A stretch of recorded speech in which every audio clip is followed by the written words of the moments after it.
Ajay Manglani, part of Thai Silicon Valley. Anita Manwani, our president, is here. A couple of other team members. If you don't know Thai Silicon Valley, we can talk offline. But if your persona is an entrepreneur or innovator, we can be talking right now. All right, with that said, let me start this conversation. Sitting with a CMO and a CEO, and the topic is CEO-CMO relationship, right? Probably one of the most important topics that we all care about in today's times, right? So I thought I'll start with a couple of things. Maybe I'll start with introducing Mohan a little bit, right? So Mohan, I have a question for you.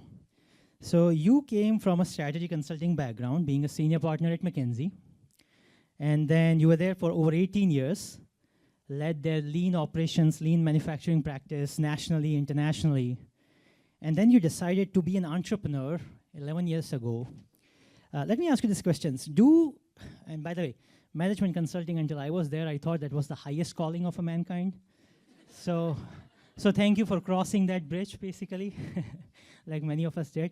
Let me ask you this. When you walk into like a VC room or an entrepreneur event, do today's young age entrepreneurs give you standing ovation and give you thank you for being that role model for people who are not the early age engineers in their pajamas and their shorts? I'm not sure which role model. Was it being a consultant or switching from being a consultant to an entrepreneur? Being an entrepreneur now. It's very different.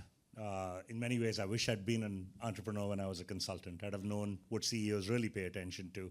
And I'm realizing with 2020 hindsight, it wasn't half of what I was telling them to pay attention to.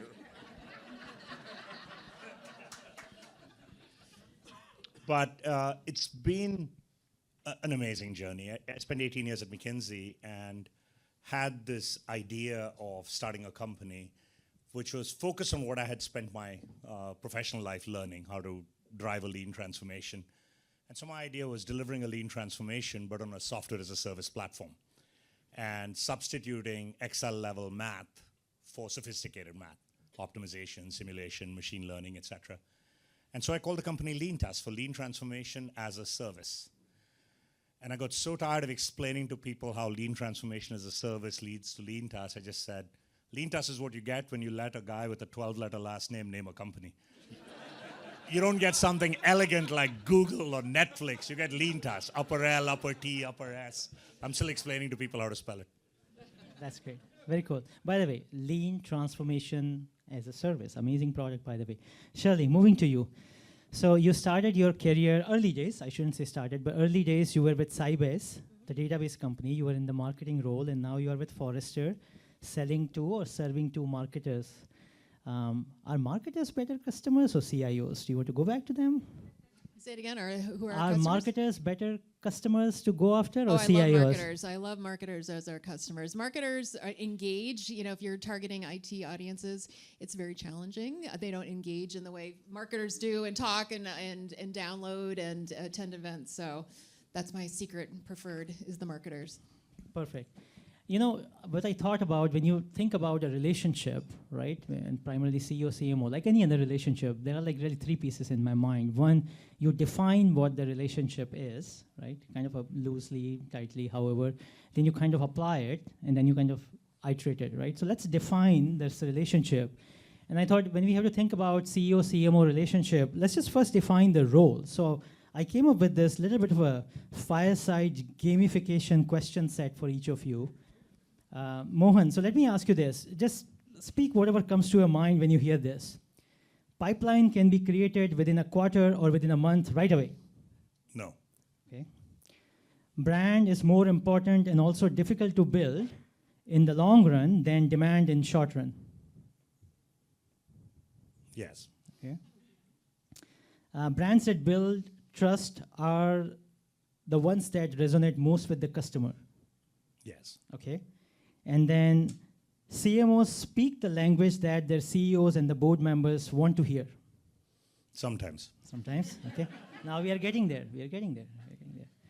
One metric you care the most from the CMOs that's different today versus 3 years ago. Pipeline conversion. Pipeline conversion. All right. Everyone make a note of it. Shirley, moving to you. whatever comes to your mind. Marketing deserves a seat at the boardroom table. Yes. Okay. Marketing should own customer. Yes. Marketing should own the full pipeline generation and conversion instead of leads. Not exactly. I think marketing and sales working in tandem. Absolutely. It's not one, and then there's everybody here in the room knows a single interaction does not lead to directly to pass it to sales and the deal. Wouldn't it be nice if that was the case? So I think it's a very much of a joint. People buy in buying groups. They buy over many steps in the journey. So it's very much to me a joint journey. Okay. One metric you care the most from your CEOs that's different today versus 3 years ago. I think to the comment earlier about cross-sell and enrichment, that's a metric that I really care about with my teams that probably I wouldn't have paid as much attention to a few years ago. So with these nuggets, now let's go, Mohan, what's the role of a marketer or CMO as of today in your mind? I think it's a bit like different Sherpas for different stages of the journey. So depending on where you are, the role of the CMO can change. And so the stage we are, we've gone past the introduction, because in some sense it's a provocative sell. We are creating a new category, and so we're past that. Now it's about ensuring we stay with brand, ensuring we reach a broad audience, ensuring we are consistent in how we deliver our messages, and then making sure we build a pipeline that's an accurate pipeline, not just getting random people to talk to and putting it on the pipeline. They need to be a fit for us, the right kind of a prospect. And so we pay a lot of attention to initial prospects. Do they convert to real opportunities, and do we convert the opportunities into real sales? One area we might be different on is we don't assume our marketing takes responsibility for the customer, because we've got a fairly complex deployment, and the act of deployment builds and nurtures a very complex relationship that's quite technical. And so it's difficult for the marketer to come in and get into debates about how an OR room gets allocated through surgeons, et cetera. So we count on the cross-sell and the expansion to happen from our teams and not from marketing. So part of the trick is to also define the role correctly. Yep. What do you think, Shirley? What's the role of a CMO today as respect to the CEO's understanding? I think of it in 4 kind of buckets. So I think of a CMO's role is to build and sustain reputation. So the brand, everything you talked about, in tandem and not different. And thanks to Heidi who said this as well. Demand gen is a piece of that. It's not separate from brand. It's a big piece of the whole. So building pipeline, building demand. Thirdly, I would say enablement. So enabling our sales, at times enabling our CSMs, enablement around the story, internally enablement. And the fourth, when I said we own the customer, I really mean engagement and customer experience. So those are the 4 areas that I think about are generally on most CMOs' to-do list. One thing really caught my attention, which we don't talk as marketers, but for those who are from ex-Salesforce, Mark Benioff used to say this thing, like if we need to do 3 things right to win our market and capture it, and many people might remember this, enablement, enablement, enablement, enablement of our employees, enablement of our customers, enablement of our partners. So I'm glad you mentioned that. So when you think about these roles and responsibilities today, how do we, as marketers, Mohan, or should we get a seat at the table in the boardroom? What's your take? One is just align on the value proposition and what exactly are we selling, how do we communicate it, what's the brand. The second thing is to be very clear on who's doing what. There is sometimes a tendency to delegate but then interfere. I'm sure marketers in the room have CEOs who've given them something to do and then told you how to do it. My point of view on is if you delegate it, they own it, you've told them the what, they get to do the how. The moment you wade in and do the how, the monkey's now on your back. If it doesn't work out, that was you own it. So we're very clear with us. And the second, and the other thing I would say is to build a relationship where you can call each other on what's working and what's not working, And as I say that, I'm beginning to realize my CMO enjoys telling me all the things I'm doing wrong a little too much. But yes, you need to do that because we've done some things right, and from time to time, things blow up, and you need the ability to have that back and forth. And Shirley, at what point, when those expectations are aligned, do the marketer's role actually get impacted? Like we are seeing this evolving door quite a bit. We are hearing about it. You had some metrics you were sharing with me. What's your take on that? Yeah, I wanted to share just some data from Forrester to kind of position how hard our jobs are.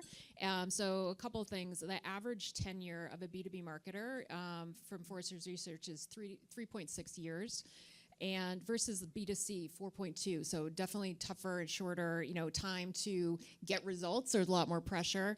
And I think part of it has to do with alignment of the CEO, which is why we're talking right now. But for B2B, in the B2B space, only about 48% of marketers report directly to the CEO.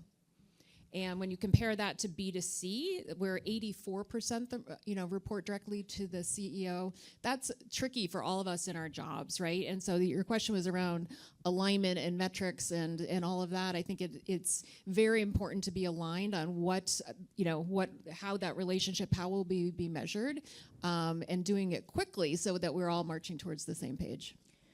I'm not sure if you had this, Mohan, before, but have you changed CMOs, and how do you decide when it's time, other than just a stage, right? Okay, what got you here won't get you there, but anything else?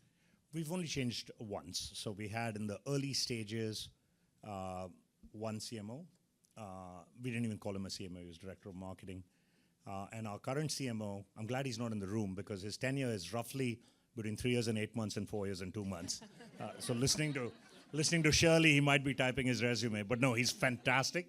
He's an ex-GE guy, he's Omnicell, he's doing great. I think the trick is to actually skate to where the puck is going and not where the puck is. Yep. So think about where you want to be 18 months from now, 24 months from now, 36 months from now, and be confident that the marketer who's helping you can get you there. Once you've got that confidence, then you make the journey together, and there will be ups and downs through that. And Shirley, from your perspective, you see a lot of marketers in this room, whole lot. Many marketers see the other side of the churn as well, where CEOs are changing, right, at different stages. Obviously not the Adobes and the Googles of the world, but the early stage startups, right? Mm-hmm. At what point do you think marketers should decide it's time for us to move on rather than CEOs deciding other way around? I mean, to what you were just saying, if a marketer sort of sees like I'm not in this journey anymore, I don't want to take this journey, or I need to, try something new, I think that's a good opportunity and time to do that. If their heart's not in it to take the journey, that's a good moment. So now coming back to the relationship question, right, Mohan, what are the top 2 things that come to your mind in terms of having a very tight relationship between a CEO, CMO? I think alignment on metrics and alignment on mission. So we're very clear on what we do and, importantly, what we don't do. We are focused on a narrow part of healthcare, so healthcare is huge. So we're not doing population health, we're not doing patient experience. So being very clear about it. So then the marketing messages, the marketing methodologies all align around what you're doing, and then being very tight on metrics. We are anchored around Salesforce.com. Every week we have dozens of meetings with various folks, but it's all around one source of the truth on the pipeline, the opportunities, the prospects, the relationship map. Everything is from one source of truth. So I think data-driven and alignment is the key on that. How about you, Shirley? I would echo that. I think any CEO or most CEOs don't want to get bogged down into the marketing speak that we all have. And frankly, I don't want to either. I'm sick of talking about MQLs. And so to start talking the language that everybody else in the room is and having that same source of, we're talking about the same pipeline that the sales team is talking about. So talking in a common language versus, in marketing speak. One other thing I would add around the customer, you said being very targeted on the customer. I think that's one thing that marketers can really show value in, which is understanding that target audience, understanding their behaviors, understanding, being the voice of the client through a number of different metrics, win-loss reports that we talked about earlier, customer experience data, being kind of that unbiased source of really truth and understanding the customer. That's more and more the marketer and the CMO's role to bring that value. So I think it's very valuable to bring to the table.